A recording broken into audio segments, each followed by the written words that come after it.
Hey, what's up you guys? I'm here with my friend Jonah today. We're going to be taking some nice medium format film portraits in this really nice living room. We're going to be testing out a little bit of flash setup here and there. And without further ado, we're going to get right to it. Nice. Oh my god, okay. Pause. I made a royal mistake. This video is not going to be about flash units. I made two royal mistakes. First one being the flash batteries. They were dead. I charged them all night. But when we got to Jonah's house, they were dead. I have no idea what happened. So we don't have any footage of me actually using flash for this film video because it didn't happen. Batteries died. Second royal mistake, I did this in the past video where I left the RZ in full mechanical mode, which means that the shutter speed is locked at 1/400th of a second. Most of the video I had to shoot in 1/125th or 1/250th, so like I'm underexposed by like 2 to 3 stops. So accidentally this video is going to be about pushing color film, and we're going to go more into detail about that after these clips, so roll it. 8 shots.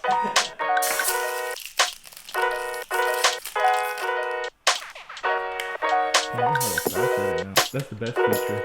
Yeah, that's the best feature. You'll never know. Sometimes they come out like, yeah. They say that it preserves its thing, but like, there's actually like no proof that it does that.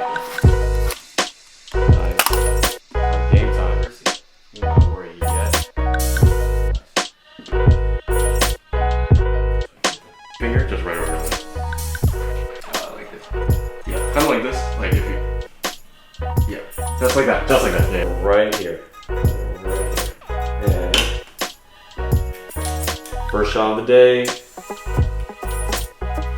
3, 2, 1. Alright, same kind of. 5, 4, 3, 2. Nice.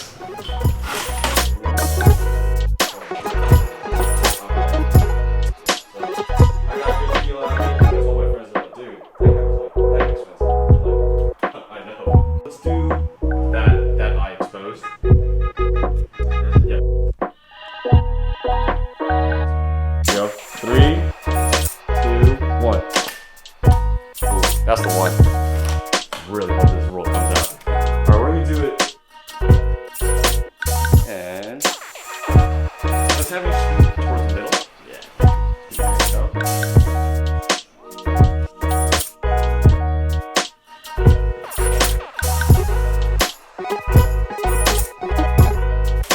Beautiful. Alright.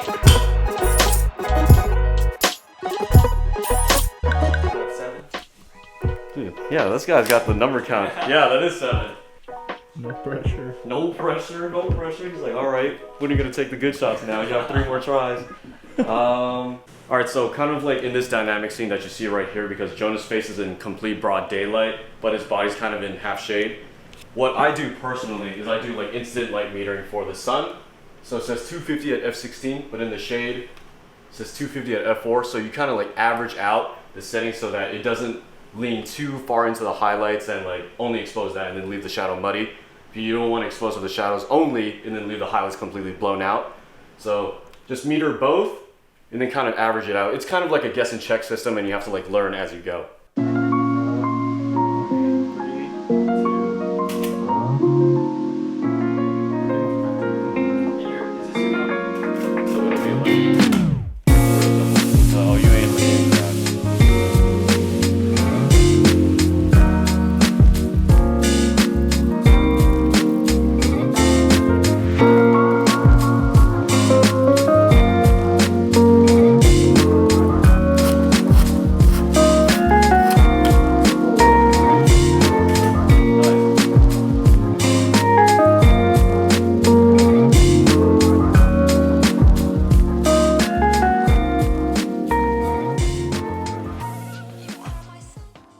Alright, so you saw the images. They actually turned out pretty good for pushing color film 2 stops. So here's some information on what pushing color film means, or pushing any film means. So for the color film stocks that are available today, 800 ISO is the fastest film stock ISO that you could ever find.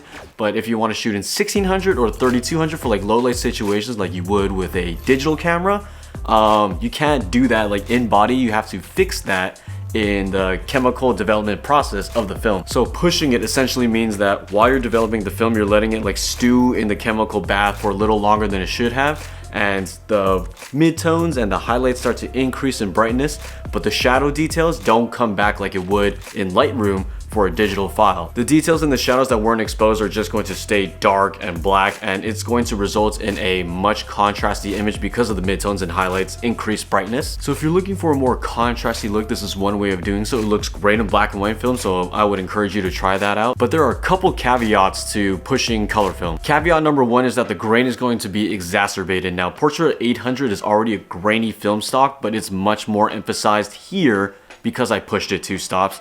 So all this grain that's going to be present in regular exposures will be more emphasized in the pushing process. Caveat number 2 is that there's going to be a high possibility of like color shifting happening in your film. Whoa. Luckily for me, the color shifts weren't crazy. It just turned out a little bit too warm, so I had to tone it back down a little bit. But I know that blues and greens really pop out in a crazy fashion when you push like other like film stocks. So with those 2 caveats in mind, it really just shows that pushing color film is not really the primary way of exposing or developing your film. It could really help in a pinch in low light situations, or when you like, you know, mess up your camera settings like I did. So pushing color film is like a great way to experiment with like different looks, or to help you out in those low light situations. Pulling film would be to like, you know, cut the development process so that, you know, if you overexposed way too much, you would kind of like pull back some of that or the possibility of lost highlights, kind of like the reverse process of what I just told you about pushing color film. During the filming of the shoot with Jonah, I didn't know the RZ was locked in 1/400th of a second the entire time until I hit like my 8th shot.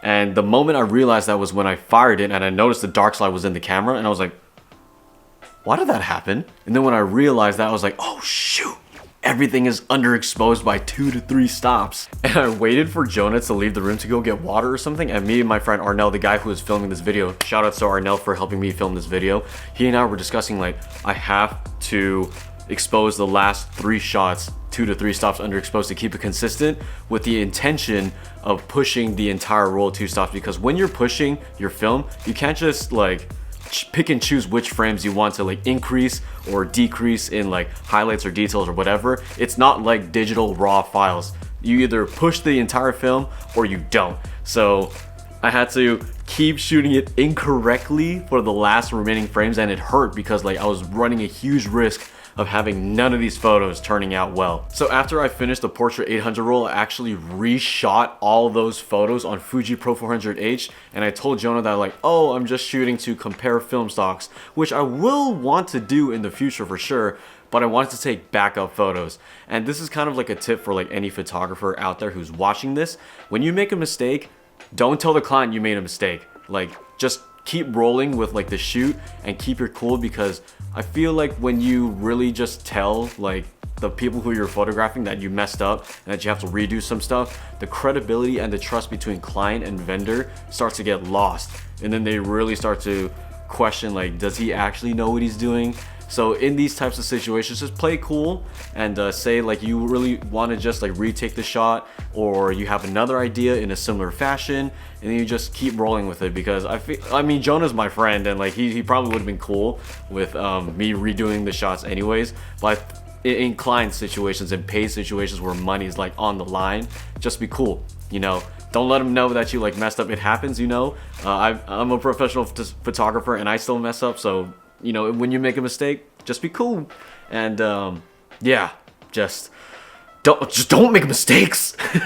Just kidding, just have a lot of fun out there. I hope this video was a good example of what Portra 800 looks like when you push it 2 stops, or like, you know, you learn something about the whole process of this developing thing. But leave a comment down below if you have more questions about this. Don't forget to subscribe, like this video, and share with your friends. I feel like this could be a very helpful resource for anybody out there. Happy holidays, happy late Thanksgiving, and early Merry Christmas to everybody who is watching this. I love this backdrop behind me. It's a lot more interesting than a black, blue, or tan backdrop. And that's all I have for you guys today in this video. I will see you guys in the next one. Peace.